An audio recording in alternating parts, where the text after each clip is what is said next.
Paano nyo inaudit yung ghost project? Yes, Your Honor. Doon po sa case po kasi ng Bulacan, Your Honor, marami pong hindi na-submit na disbursement vouchers. So, hindi ba papilin nyo yan as Commission on Audit na mag-file lang kaso? Yes po, Your Honor. Yun po yung susunod na hakbang Ay, susunod. po ng Kailan COA. pa susunod? Kasi, naubos na ang pera ng gobyerno ito, nabayaran na lahat itong project na ito na hindi nagawa. They were allowed na one to sawa. Dapat maging fair ka, Mr. Chair. Pag sinabi mong 2 questions, 2 minutes talaga, you have to stick with it. You're not being fair, Mr. Chair. I am fair. Sus Mariosep. Opo.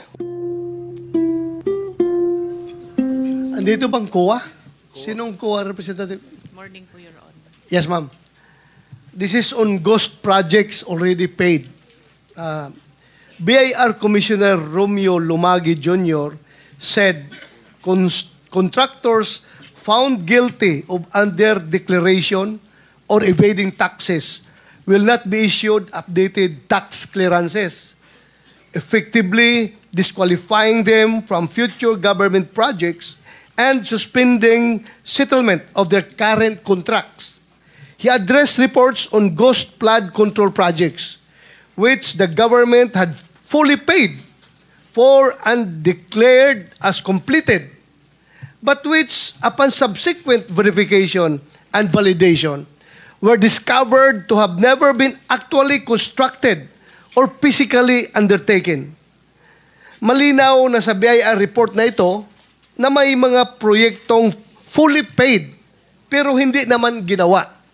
Paano nakakalusot ito sa inyong post-audit at bakit hindi kaagad nakikita bago ma-release ang final payment? Can you respond to that, Yes, sir. Mr. Chair? Your Honor, the audit team or the audit teams under the DPWH has already issued notices of disallowances based on the absence or non-submission of the disbursement vouchers, and doon din po sa mga may technical deficiencies noted by the audit teams po. Yun nga. Itong mga project na ito nga, na verified, validated, na ghost projects talaga, hindi ginawa. So ano nga ang papel ng COA dito? Hindi ninyo ito nakita. Sabi mo, granting na post-audit ginawa ninyo. Yes po. Pero ito fully paid na eh. Yes So po, Your we Honor. presume na Yes po. nag-conduct na kayo ng post-audit dito. Meron na po, Your Honor, hindi po siya na post-audit, kaya po nag-issue na po si auditor ng notices of disallowances para doon po sa mga projects na yun, Your Honor. At doon sa mga hindi po sinubmit na disbursement vouchers po. Are you happy with her answer, Senator Bato? I'm not satisfied, Mr. If Chair. I may I'm not satisfied. provide po, Your Honor, for... Ang tinatanong niya po, Madam, Yes po. paano nyo inaudit yung ghost project? Yes, Your Honor. Doon po sa case po kasi ng Bulacan, Your Honor, marami pong hindi na-submit na disbursement vouchers. So, hindi naman, kahit several... Ang ibig nyo sabihin, nagdidepende lang kayo sa mga papeles, sa dokumento? Hindi po, Your Honor. Kaya nga po, dahil hindi po sila nakapag-submit, nag-issue na po ang audit teams ng notices of disallowance. Hindi Kayo, mahirap, Mr. Chair, mahirap na puro lang tayo notice of disallowance na klarong-klaro na ito na ghost project. Yes, Wala- Your wala- Honor. wala Yung hindi po kasi pag-submit ng account, sir, or yung disbursement vouchers, pwede pong kasuhan din yung mga persons liable na hindi nag-submit doon sa... Hindi, wag mo muna Opo. huwag mo akong dalhin doon sa mga papel yan, Opo. mga disbursement na yan. COA, kung mag-post-audit kayo, di ba pupunta kayo sa area, tingnan nyo kung saan ang project. Yes po. O ngayon, hindi nyo nakita, hanggang kuan lang kayo, hanggang disallowance lang kayo? O hindi nyo nakita. O ano ngayon? So, hindi ba papilin nyo yan as Commission on Audit na mag-file lang kaso? Yes po, Your Honor. Yun po yung susunod na hakbang Ay, po susunod. ng Kailan COA. pa susunod? Kasi, Naubos na ang pera ng gobyerno ito. Nabayaran na lahat itong project na ito na hindi nagawa. Tapos ngayon, susunod pa. I am so, alam mo, yung mga tao na nanonood sa atin, sabihin nila, kaya pala naglipana yung ghost projects dahil yung COA, kabagal kumilos. Hindi po, Your Honor. Gusto ko lang pong iklaro na yun pong sinasabi nating Ghost Project na isa po sa mga nabisita ay 2025 transactions po siya. At declared po siya na completed as of July 2025. Yun pong disbursement vouchers po niya ay hindi pa po due for submission noong August po na unang hearing natin. Kailan ninyo mapapailan na kaso ito? Because the people are impatient. The people are impatient with all this corruption na Yes, nangyari. Your Honor. Kailan niyo ipapile? Can you give us a ganito po siya, different Your Honor. answer? Opo. Ganito po siya. Di ba po kasama po siya doon sa ating special audit. Sa ngayon po, fina-finalize po yung audit highlights natin sa special audit. Doon po sa audit highlights, alam mo, yung yes, Your Honor. mga tao Opo. nakikinig sa atin Yes ngayon, po. hindi pasok sa utak nila yung special, regular audit or what. Yes po. Ang tanong ko sa iyo, kailan niyo tumapailan ng kaso? The soonest possible time po, Your Honor. What is the soonest time? Dahil i-issue po ngayon yung ating Kaya, what is the soonest time? Estimate. this month po, Your Honor. This month. Opo. Mapailan niyo ito ng kaso? Opo. Ngayon, sino ang pwede niyong papailan ng kaso? Sir, based po doon sa audit, sir, yung mga yung mga persons liable po, pwede pong management officials ng DPWH at ganun din po yung mga contractors po. Mr. Chair. So this month, Interjection, Mr. Chair. If I may. Sir, excuse me. Akala ko ba meron time limit dito? Kasi marami pang mga nakapila. 1, 2, 3, 4, 5. And then by 2 o'clock, ano na tayo, adjourn. So, As a matter of paano fact, your pa 5 natin minutes, sir, is finished already. So, okay. thank you. But Thank you, Mr. Chair. may I interject with the indulgence of Senator Bato, Mr. Chairman? If I may, in the same topic, Mr. Chairman, with regard to COA reports, Mr. Chairman, if I may, just a few queries, Mr. Chair. Queries Yeah. na kasi Yes, nakalinya Mr. yung Chairman, mga- because I heard, because I'm sure a lot of our people are listening and watching. Very interesting yung ni-raise ni Senator Bato. Ma'am, from COA, what's the difference between fraud audit and yung audit highlights? At binabanggit nyo, matatapos na po ito. Is that correct? Because that's the reason why the chairperson of COA is not here today, because he's finalizing it today. Am I correct, ma'am? Your Honor, opo. Yung fraud audit po, ang result po ng kanyang, or report po na lalabas, ay yung pong audit highlights po natin. The audit highlights would contain the significant or yung key takeaways po doon sa ating fraud audit, wherein the nature of the alleged fraud and the persons liable, at saka yung mga gathered po na evidence, ang lalamanin po ng ating highlights. Kailangan po ng due process, sir, kailangan po munang ipareceive doon sa mga persons liable para po mag-comment po sila at magbigay din po ng kanilang panig. Yes, now I understand. Okay? So, si Senator Bato, tinatanong niya yun, dun sa audit highlights, dun makikita yung nature ng alleged fraud, yung evidence gathered, and the parties involved. Am I correct? So, matatapos na po yan. Mr. Chairman, if I may respectfully move that we subpoena itong binabanggit ng ating guest from COA, yung matatapos nila na fraud highlights, immediately i-furnish ng copy itong Blue Ribbon committee, even, Mr. Chairman, even while awaiting the response of the respondents. And also, once they responded, Mr. Chairman, we'd also like to subpoena the copies of the responses of the respondents as soon as they are submitted to COA. I so move, Mr. Chair. Mr. Chair, Mr. Chair, excuse me. Mr. Chair, because the last time I was here, I was only allowed 2 questions by you. And yet, mga kasamahan ko rito, bilang respeto sa mga kasamahan ko, they were allowed na 1 to sawa. Dapat maging fair ka, Mr. Chair. Pag sinabi mong 2 questions, 2 minutes talaga, you have to stick with it. You're not being fair, Mr. Chair. I am fair kasi nandito ka sa... No, kasi nung last time, sabi mo sa akin, 2 questions lamang. Sabi mo 1 question. Sabi ko, tinitipid mo ako, sabi mo 2 questions. And now, pinapayagan mo kahit na ilang questions. Be fair, Mr. Chair. Teka muna, bago tayo magkaroon ng impression na walang fair dito, noon, sinabi ko na in the earliest statement na nag-uumpisa tayo noon at kinakailangan nating mabakate ang plenary at exactly 2:15, kaya tayo nagmadali. Kaya naman sabi ko sa inyo, pasensya na muna.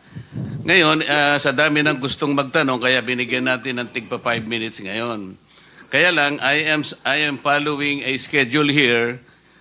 Ito pa yung nandito kung wala na si Senator Marcos,